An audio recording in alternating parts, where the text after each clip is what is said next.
Buongiorno a tutti, bentrovati. Come ho detto nel lancio di poco fa, è una puntata questa che vi regalerà tanta passione. Chi interverrà quest'oggi parlerà di ciò che fa con una passione travolgente, non riuscendo quasi a contenere tutti quelli che sono i temi che vorrebbe trattare. È per questo che oggi vi invito a stare molto attenti, perché si parla veramente di professionisti che lavorano con la passione dentro, lavorano dimostrando che non è solamente un lavoro quello che gli induce a muoversi per la Sardegna e a prestare la loro opera, ma è anche veramente un modo per esprimere se stessi. Partiremo con Giacomo Mameli. Io credo che sia un giornalista conosciuto da tutti, un po' per i suoi passati televisivi, ma anche perché stiamo parlando veramente di uno dei grandi giornalisti della Sardegna. Ultimamente scrive tanti libri, porta i suoi libri in giro per la Sardegna e ci tiene particolarmente a presentarli a tutto il pubblico, andando anche nei piccoli paesi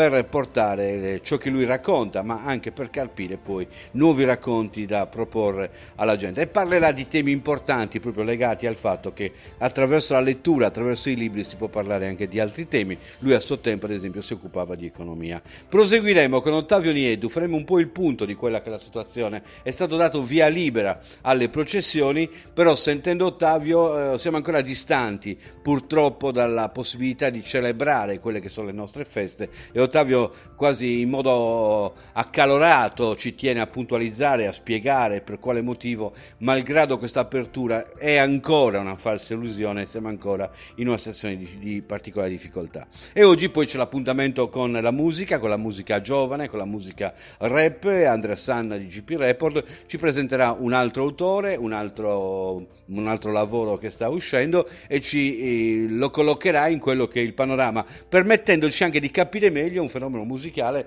che fino a poco tempo fa sembrava essere confinato solamente ai giovani e che pian piano si sta avvicinando un po' a tutti e sta tentando di esprimere, di far comprendere il proprio linguaggio. Tutto questo tra poco a GP On Air Attualità.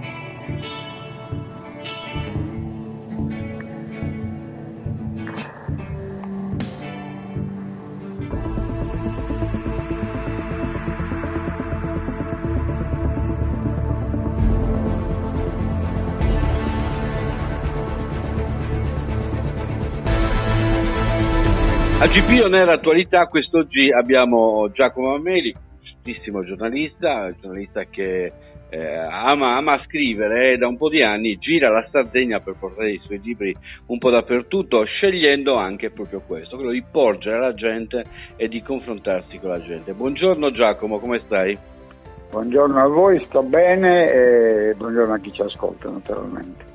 Sei uno di quelli, io apprezzo tantissimo questa cosa perché poi l'ho ripetuta con i miei libri, che ama presentare il libro, si dice. Qual è la cosa che ti spinge a fare questo sacrificio? Perché poi comunque sia si tratta effettivamente di molte volte intraprendere un viaggio per la Sardegna che dura tantissime tappe.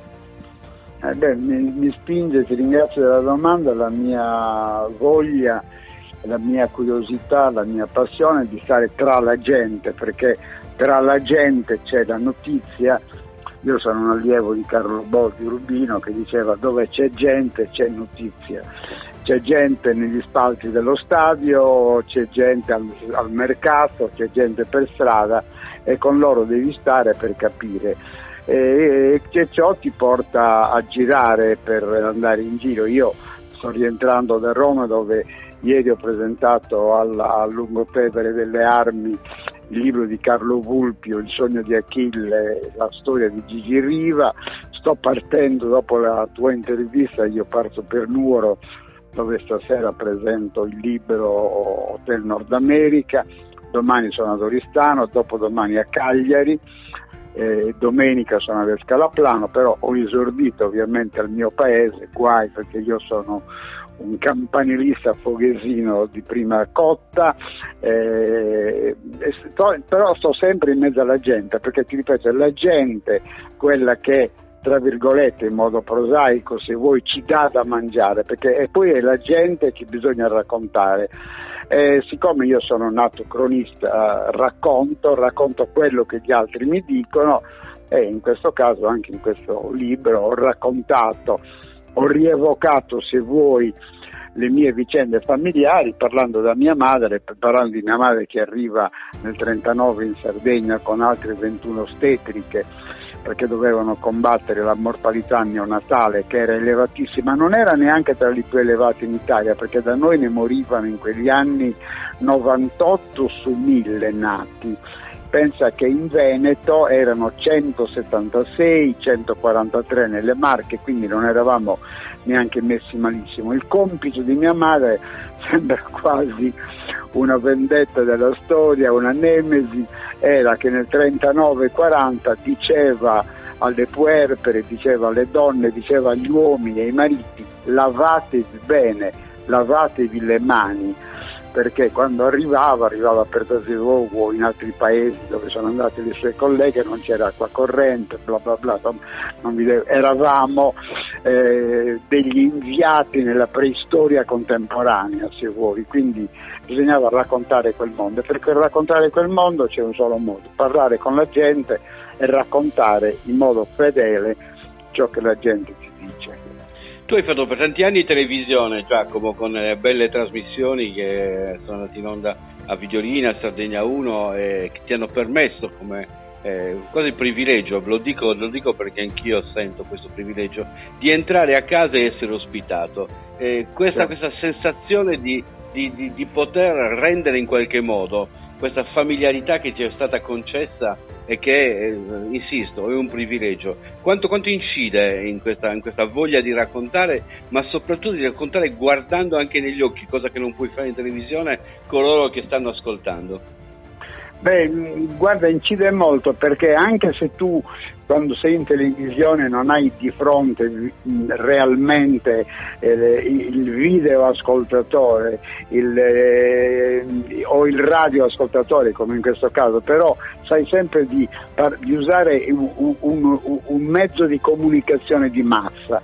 La massa è fatta dalle persone, allora il grande sforzo che dobbiamo fare, dobbiamo radiografare, fare l'attacco ai nostri radioascoltatori, ai nostri videoascoltatori, e cercare di immedesimarsi nei loro linguaggi, quindi cercare di essere semplici, evitare di fare i saccenti come molto spesso molti nostri colleghi fanno, e credo che sia la necessità importante è quella di creare una simpatia. La comunicazione non è nient'altro che feeling, che dialogo tra chi parla e chi ascolta. Se chi parla non viene capito da chi ascolta, non comunica, ma blatera.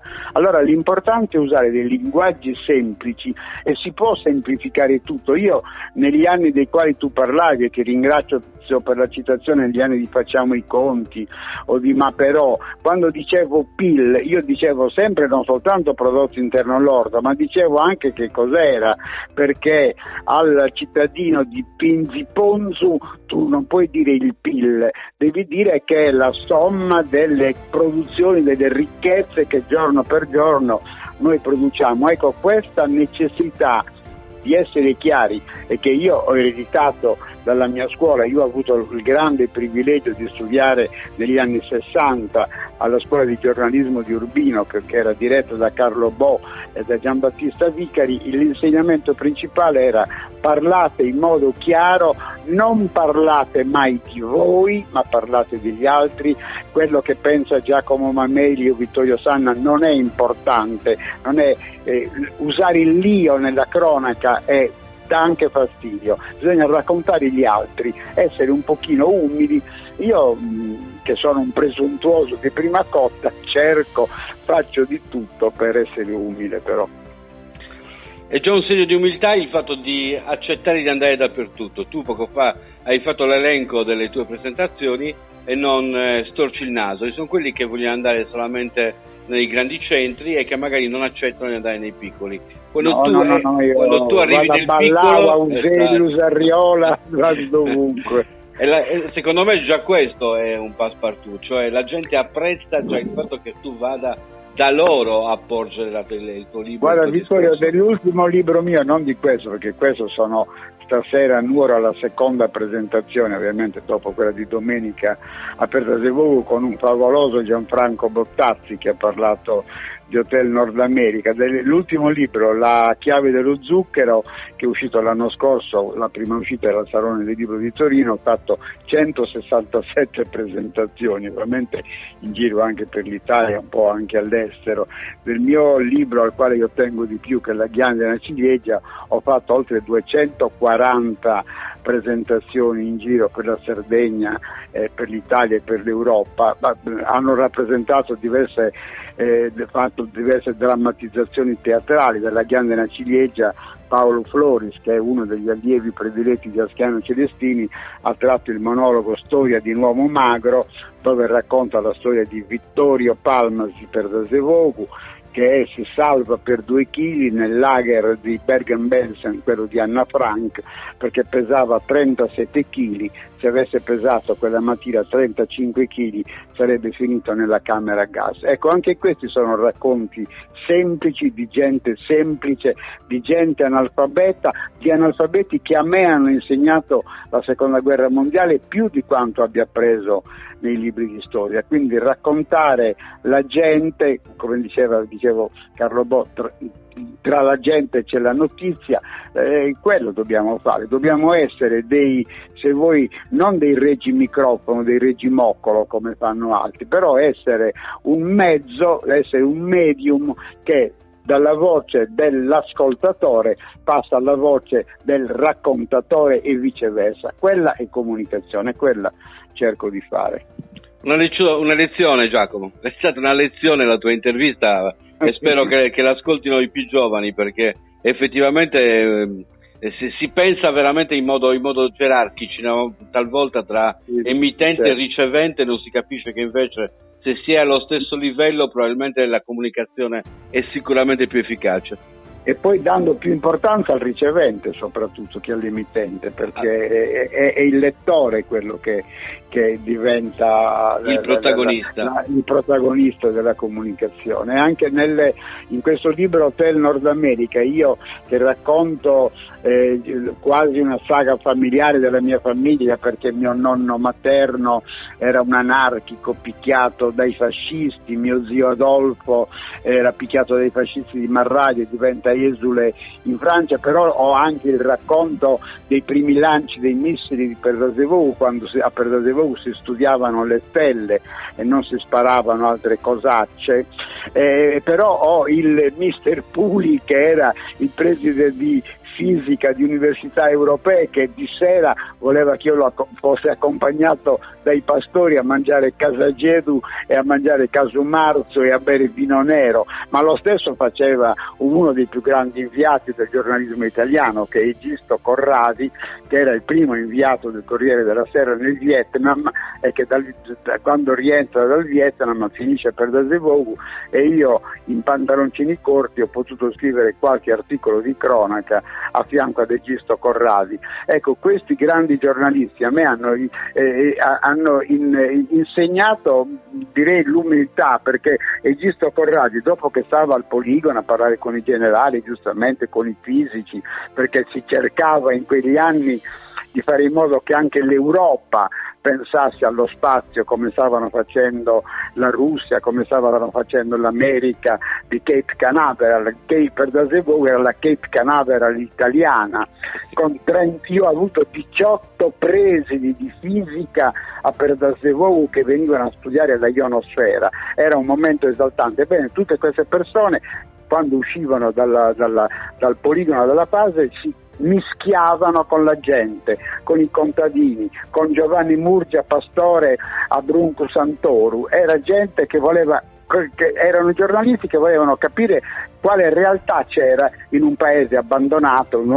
Io ho conosciuto la corrente elettrica quando ero in quarta ginnasiale, ho conosciuto l'acqua corrente a casa mia quando ero in prima liceo, quindi ero davvero in una Sardegna preistorica dell'età contemporanea, e ho raccontato in questo libro una delle cose più belle, se mi dai ancora un minuto, è un mio cugino Arnaldo, che era laureato in lettere e dirigeva una sorta di Ars Toscana, che arriva per Daldevogu, vede un calzolaio che fa le scarpe, e questo calzolaio si fa fare un paio di scarpe, le paga 980 lire, queste 980 lire gli chiede anche paga in grano o in soldi, dice no, io pago in soldi perché il grano non ne ho. Comunque queste 980 lire del calzolaio giaculai servono a giaculai per pagare il muratore con quei soldi paga il bottegaio con quei soldi paga il macellaio con quei soldi paga Genoveffa la sartina, quei soldi diventano 2635 lire, ed è la teoria di John Maynard Keynes che dice l'effetto moltiplicatore dell'economia. Quei soldi iniziali poi vengono moltiplicati, per cui abbiamo John Maynard Keynes, uno dei re dell'economia del Novecento, che sbarca nella bottega del calzolaio. Ecco, dico, e anche lì che cosa fai? Racconti ciò che è avvenuto, non ti inventi nulla, bisogna scavare nelle cose. E spieghi il Plutit in dannolodo che cresce. Oltretutto. certo, cioè, sì, ma questa scena di Keynes che viene discussa nella bottega del calzolaio, perché poi mio padre scrive di queste cose, le manda le comunica al nipote, ad Arnaldo gli risponde: caro zio, come sai io sono laureato in lettere, non in economia, ma quella che tu mi hai raccontato è l'economia circolare di J.G. Nuda, di John Maynard Keynes. Quindi siamo proprio alle cose importanti, se vuoi volgarizzate tra virgolette, però si capisce che cosa vuol dire a questo punto l'economia circolare.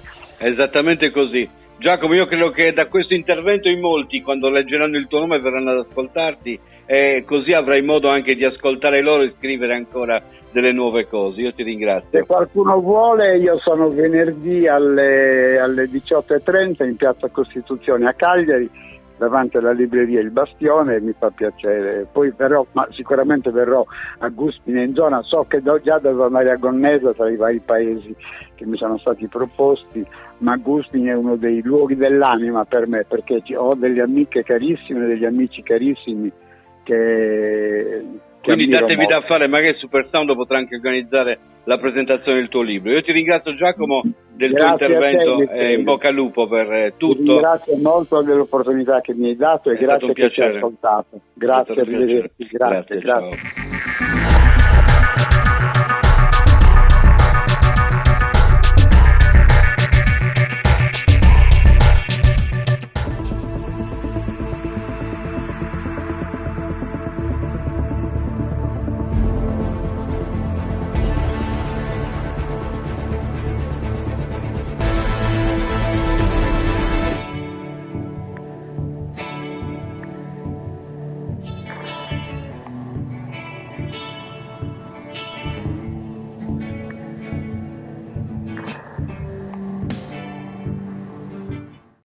A GP On Air si riparla di tradizioni, si riparla di manifestazioni, si riparla di sagre e feste, e lo facciamo con Ottavio Niedu. Ottavio ci aveva parlato al suo tempo di ciò che era stato organizzato per Sant'Efisio, e oggi che teoricamente sul piano pratico le processioni sono state riabilitate, vorrei sentire il suo punto di vista in merito alla Sardegna che riparte. Buongiorno Ottavio. Buongiorno a te e un saluto naturalmente a tutti gli ascoltatori che seguono la tua rubrica e la nostra radio in generale. Sì, guarda, siamo ripartiti, come dire, dalla non festa di Sant'Efisio, ahimè, cioè il grande momento di aggregazione che si è perduto per i decreti di allora estremamente restrittivi. Devo dire che, come tu stesso hai anticipato, certo le cose un po' stanno cambiando, ma di fatto per il mondo comunque del folklore, delle tradizioni popolari, che come dire vive in una maniera fortemente legata l'un l'altro, alle persone questo momento è ancora comunque estremamente difficile, cioè se lo è meno per i concerti che finalmente, anche se contingentando il pubblico, stanno attenti alle distanze eccetera, il mondo dello spettacolo in qualche modo sta ripartendo, fa molta più fatica all'organizzazione delle attività come quelle, ripeto, di grande partecipazione popolare, come le processioni all'interno delle sagre, e poi naturalmente l'impossibilità di eseguire quello che tradizionalmente, Vittorio, accompagna le processioni e le feste popolari, cioè il momento del ballo popolare, dei gruppi folcloristici. Quello, ahimè, sta vivendo con disagio, perché è difficile mettere insieme le persone su un palcoscenico e riuscire a farli ballare. Ovviamente questo non è possibile, perché non si può mantenere la distanza prevista dalle normative in merito alla Covid-19. Ci sono dei paradossi, Ottavio, perché in altre discipline, in altri campi, se vogliamo nello stesso ballo, magari in discoteca, queste distanze sono totalmente abbattute, cioè noi vediamo contesti anche in TV legati al calcio, ti faccio un esempio concreto, dove queste distanze chiaramente vengono meno, dove sono del tutto riviste e, se vogliamo, non sono per niente rispettate. Non sono rispettate, cioè, però sai, Vittorio, un conto è se tu, all'interno di un locale o all'interno di una manifestazione dai delle disposizioni e poi non sempre, le distanze sociali, figurati all'interno di una discoteca, di un locale. Però un conto è invece partire da un gruppo folcloristico che già di per sé, non sta rispettando le normative, perché non sempre la coppia uomo-donna è formata da coniugi o da familiari o da conviventi. E quindi ovviamente questo non è possibile che uno stia esattamente a fianco all'altro, cioè senza l'utilizzo della mascherina. Quindi questa cosa è chiaro che è imbarazzante rispetto alla contraddizione di quanto sta accadendo in generale, no? sul fatto che non rispettino le regole. Però, ripeto, un conto è tu dai delle disposizioni, lo scrivi all'ingresso, cerchi di mettere un po' di personale che vigila. Un conto è invece proprio uscire consapevoli che non stai rispettando le disposizioni ministeriali. Ovviamente questo comporterebbe, nel caso di una verifica, una salatissima sanzione, per cui è chiaro che nessuno può rischiare, in questo senso. Ci sono degli estremismi. Io, ad esempio, ho vissuto in modo, un po' così, a disagio, il fatto che comunque ci siano delle feste religiose che sono, per chi crede, delle vere e proprie espressioni di fede, e che queste espressioni di fede siano state interrotte. Tu hai parlato di Sant'Efisio in forma minore, ma il voto è stato ad esempio sciolto. Ho visto invece nei giorni scorsi per l'Ardia, faccio un esempio concreto, chi voleva sciogliere il voto, anche andando al passo a cavallo o anche a chi voleva andare a piedi, vedersi impedire anche questo semplice passaggio. Ripeto, fa parte del momento della grande contraddizione di Covid. Cioè, ci sono alcuni luoghi dove hanno una fortissima paura, per esempio quella dell'Ardia era una delle manifestazioni sotto esame, perché se ne è parlato da tempo, inizialmente si doveva annullare tutto, poi fare parzialmente, quindi era una di quelle attività fortemente vigilata, no? Sotto osservazione. Chiaro che gli organizzatori, onde evitare le sanzioni che sono veramente salate, quindi non sono multe per la quale uno può anche fregarsi e dire vabbè, pazienza, mi prendo la multa e faccio lo stesso. Siccome sono appunto cifre importanti, è chiaro che allora in questi casi la vigilanza è estremamente rigida, anche troppo, perché poi, ripeto, è chiaro che in momenti di fede, di devozione andrebbero, sì, chiaramente come tutte le cose contingentate, perché il virus non guarda in faccia a nessuno, e non è che ce ne siamo liberati, abbiamo ancora un po' di problemi nel contenere il tutto, per cui è chiaro che bisogna però come dire, utilizzare sempre anche il buon senso, se effettivamente c'è la possibilità e non c'è il pericolo di contagio, perché comunque la partecipazione non è così superiore a quelle che sono le normative, insomma è chiaro che bisogna consentire a ciascuno di poter effettuare la propria partecipazione, perché ripeto, queste sono cose che nella vita hanno, come dicevi tu stesso, un'importanza davvero notevole, cioè fa parte comunque della nostra cultura, delle nostre tradizioni, del nostro intimo, cioè quella di poter esprimere un momento di relazione col proprio santo, per chi crede è una cosa estremamente importante. Quindi è chiaro che questo mondo veramente in modo particolare sta vivendo un disagio senza precedenti, perché ripeto, mai nessuno di noi prima d'ora aveva sperimentato questa desolazione, perché ripeto, la festa di Sant'Efisio è vero, il voto è stato sciolto, come dire, anche se tutti noi sappiamo che in realtà la municipalità del tempo aveva preso come impegno quella di rendere solenne la processione di Sant'Efisio, quindi il voto del 3 di maggio, cioè la partenza all'1 e lo scioglimento del voto con la celebrazione liturgica nella chiesetta di Nora, doveva essere effettuata con grandi clamori, no, del tempo. Quest'anno non è stata, come dire, del tutto rispettata, perché i grandi clamori, al di là di quella che è la partecipazione intima di ciascuno, però i grandi clamori non ci sono stati. Quindi insomma, sì, il voto è stato sciolto, però in una forma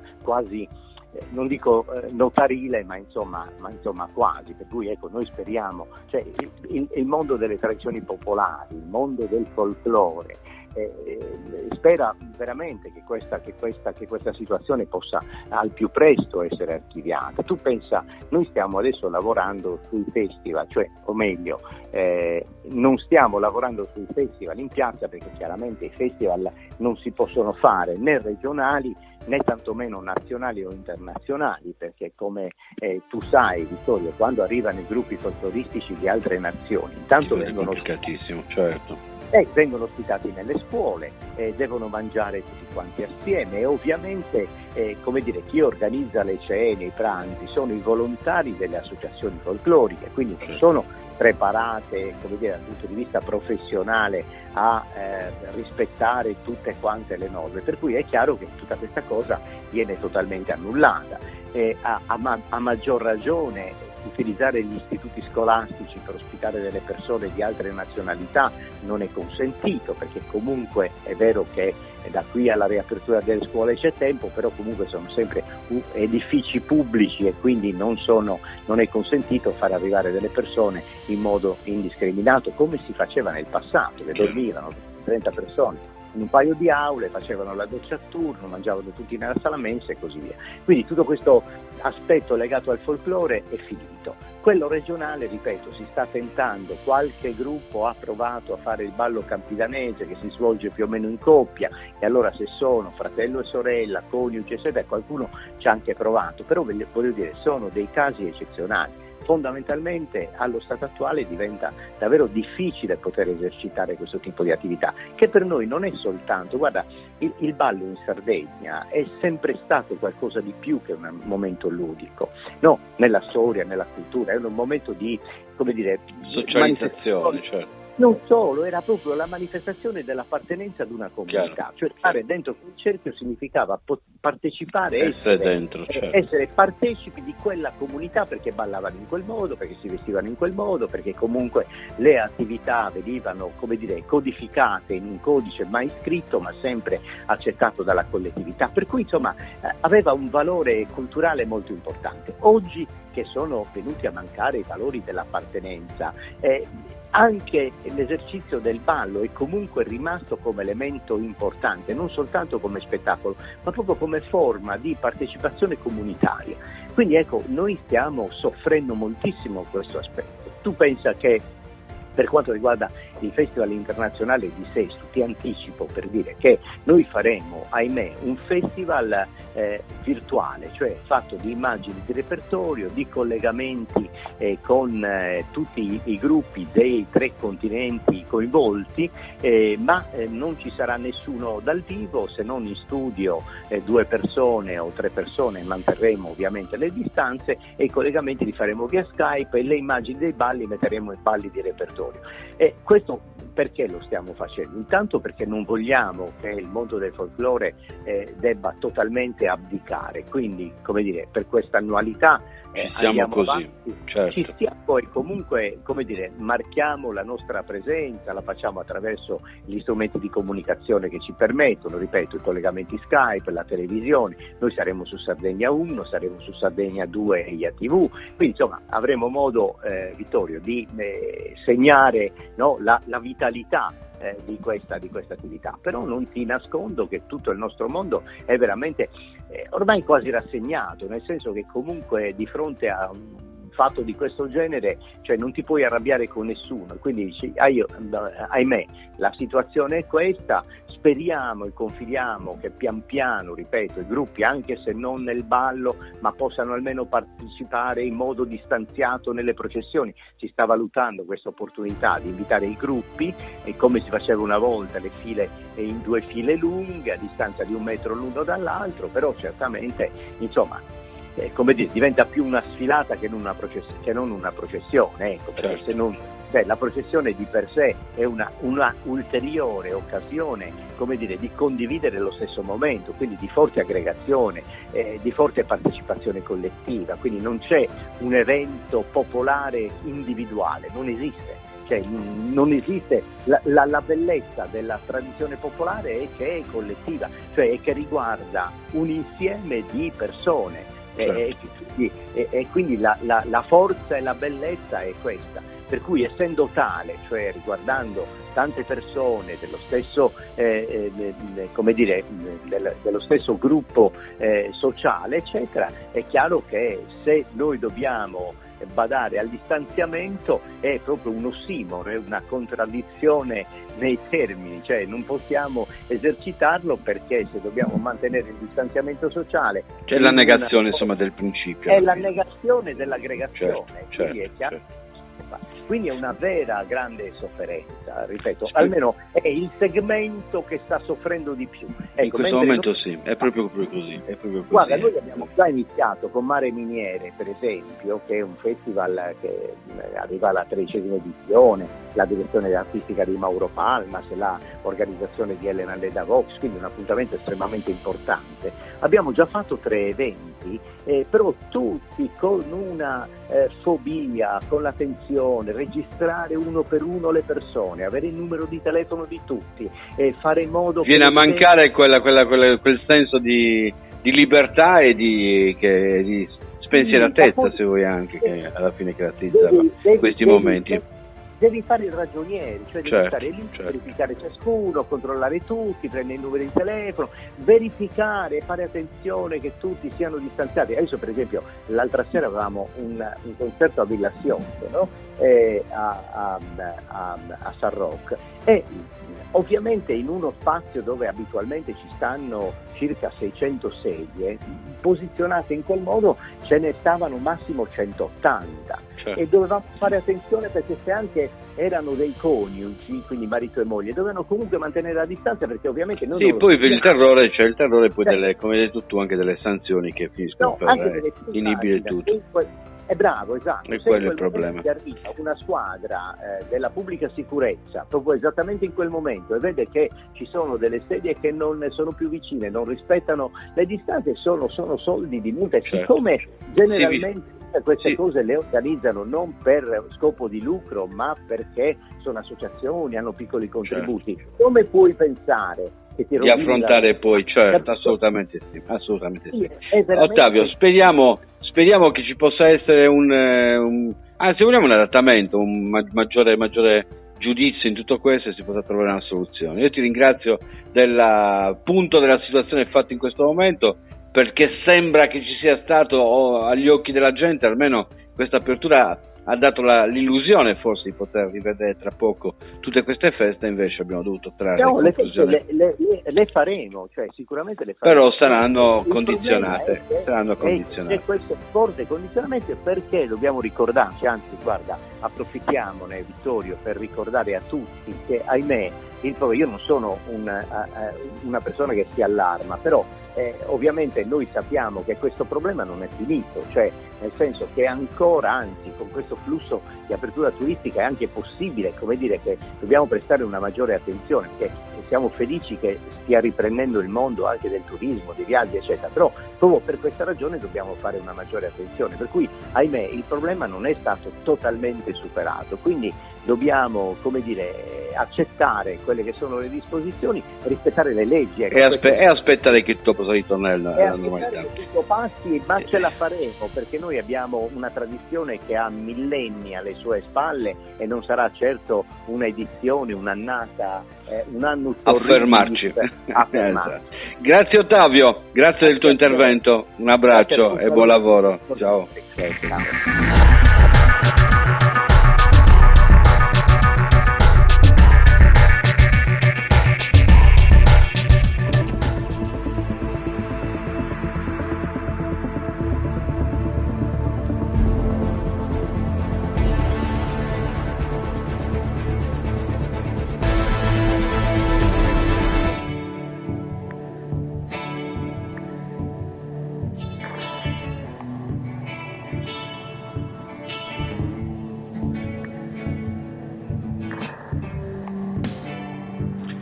È il momento di fare visita alla nostra redazione di GP Report. Oggi è il turno di Andrea Sanna. Ciao Andrea, come stai? Ciao a tutti, buonasera. Qual è l'argomento che ci porti? Oggi abbiamo deciso di portare il nuovo disco di Jack the Smoker, Ho fatto tardi, che è uscito il 3 luglio di quest'anno. Parlici un po' di questo disco.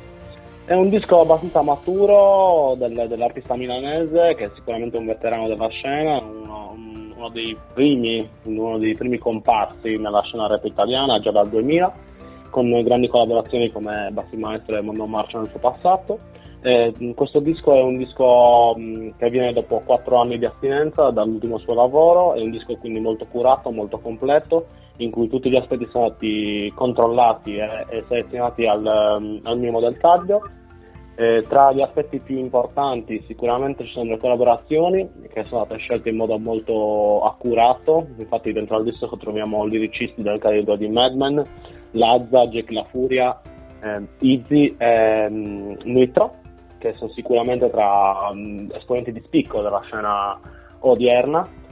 Oltre a ciò, le produzioni e il tappeto musicale su cui il disco è costruito è molto ben curato, i lavori di Lockheed e Strage si vedono, comunque il loro livello è sempre altissimo quando collaborano con i liricisti soprattutto in Macete, visto che appartengono ancora da quell'etichetta.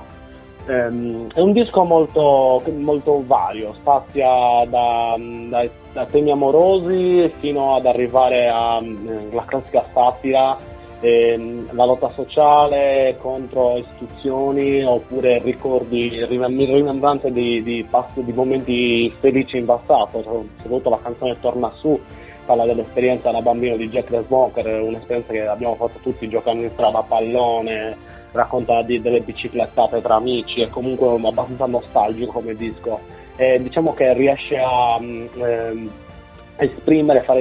far ricordare molte emozioni a chi si mette delle cuffiette per ascoltarlo. Andrea, la nostalgia penso fosse una cosa di noi anziani, invece a quanto pare funziona anche tra i giovani che hanno certamente meno esperienze di quante ne ha uno che ha 50-60 anni. Diciamo che anche i giovani ricordano con affetto i tempi del senza rete, senza essere connessi. Jack the Smoker è a metà, diciamo, un 45enne dovrebbe essere più o meno in classe 82-83, più o meno dovrebbe essere là. Quindi 38 anni? No, qualcosa in più, sto sbagliando, qualcosa in più comunque.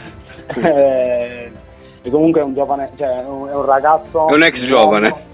Esatto, è un uomo comunque che sa unire due cose, infatti lo si vede anche nelle sue produzioni, nelle sue rime del disco, unisce uno stile un po' old school, un po' appartenente alla vecchia scuola, con sonorità e tecnica più appartenente ai nuovi che stanno riuscendo a sperimentare in modo molto diverso. La sua caratteristica principale, che poi riporta anche nel disco, oltre alle tematiche molto avvincenti e molto rap, è la sua tecnica sopraffina. Lui ha una tecnica che gli permette di creare delle rime utilizzando le stesse lettere, semplicemente cambiano gli spazi delle parole. Quindi è impressionante, è una tecnica che va ricercata, è un lavoro che deve essere fatto minuziosamente, ed è anche per questo che i suoi lavori sono pochi, non ha fatto uscire tantissimi album, ma tutti di una qualità elevatissima. Si può dire che c'è un tempo limite per i rapper, cioè, o meglio, che i rapper hanno un po' il complesso di Capitano Uncino, quella della paura di invecchiare per non essere più al passo dei tempi, cioè la maturazione in termini di età rischia di condizionare anche quella aggressività tipica del rapper. Penso di sì, poiché è normale che un minimo si vada a perdere la voglia di rivalsa sociale che si ha quando è ragazzi, quando si pensa al mondo solo con i propri occhi, e lo immaginiamo come vorremmo che fosse. Il rap è molto rabbioso, deve esprimere qualcosa, deve esprimere un dissenso, un disagio, e di conseguenza è normale che poi col passare degli anni, soprattutto per raggiungere la celebrità, si vada un po' a perdere quella fame, quella forza, quella voglia di portare di continuare a portare il rap. Si riesce molto bene, e secondo me Jack the Smoker l'ha fatto e ha reso questo lavoro immune a questo avanzamento del tempo, concentrandosi sulla tecnica. Perché comunque, nonostante l'età avanzata, una persona che riesce a portarti una determinata tecnica ricercata, che anche i ragazzini con tutta la fame, con tutti stessi, la voglia che possono avere, non riescono a esprimere, magari anche proprio grazie all'esperienza, riesce comunque a far valere un lavoro nonostante l'età avanzata. Questa cosa del rapper che perde un po' il mordente penso sia anche normale, fisiologico. Alcuni non lo vogliono accettare senza far nomi nella scena odierna, alcuni Falli i nomi. Io penso J-Ax. Penso a qualcuno che invece è molto più amato di J-Ax, che è già stato odiato. Io purtroppo non ho una passione per Fabio Fibra e trovo che sia un po' forzata la sua presenza, la sua onnipresenza in questi tempi nella maggior parte dei dischi di rap italiano. Diciamo che è un po' come se si sta facendo adottare. Quello che ha portato il tutto al successo adesso volesse comunque spingere gli emergenti, ma non lo fa nel modo giusto, non in tutti i dischi, a parer mio, più che altro svaluti la tua immagine. D'altronde capita che anche i genitori poi arrivino a un'età in cui i figli devono badare a loro. Sì, è un po' bello. Cioè, la cosa brutta è vedere un mostro come Fabio Fibra, che ha fatto la storia del rap italiano, Uomini di Mare, e chiunque conosca un po' di rap stima Fabio Fibra per i suoi vecchi trascorsi, ridursi a essere in tutti i dischi. Cioè, non è più l'esclusività, non è più il nome, ci sei in tutti i dischi, e non è una cosa di cui vantarti, vuol dire che lascia a tutti l'onore di fare un pezzo con te, che prima era una cosa che solo pochi eletti potevano ambire. Senti, si può dire che il rap è una sorta di stile che invece di andare in evoluzione rischia di andare in involuzione, cioè il contrario, nel senso che il suo stile principale è quello dell'aggressività, del riscatto sociale, della denuncia, e col passare degli anni può solamente scemare invece che crescere, oppure c'è un modo per valutarlo in crescita, anche questo disco, anche con l'autore che ci hai portato?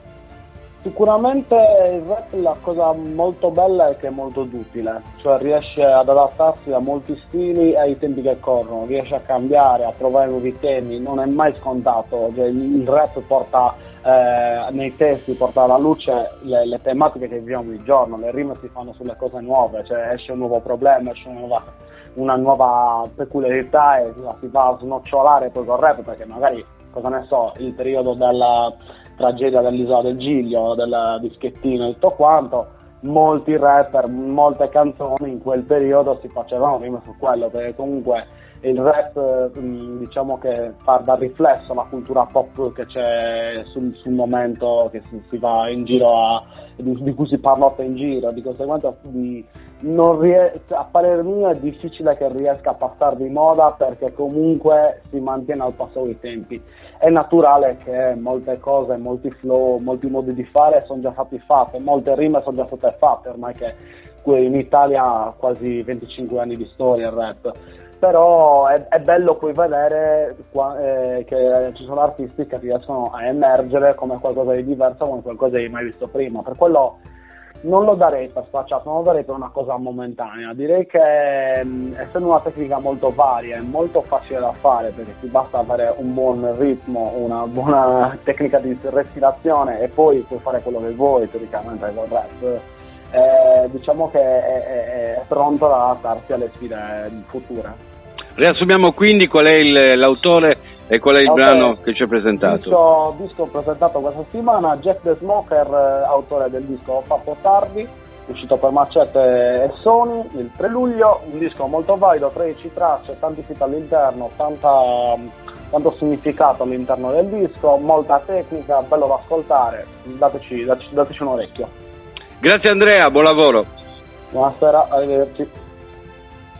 È stata una lunga e appassionata puntata, quella di oggi di GP On Air Attualità. L'appuntamento è per lunedì, sempre alle ore 12, sempre su Radio Supersound. Grazie a tutti da Vittorio Stanna e buon proseguimento di giornata.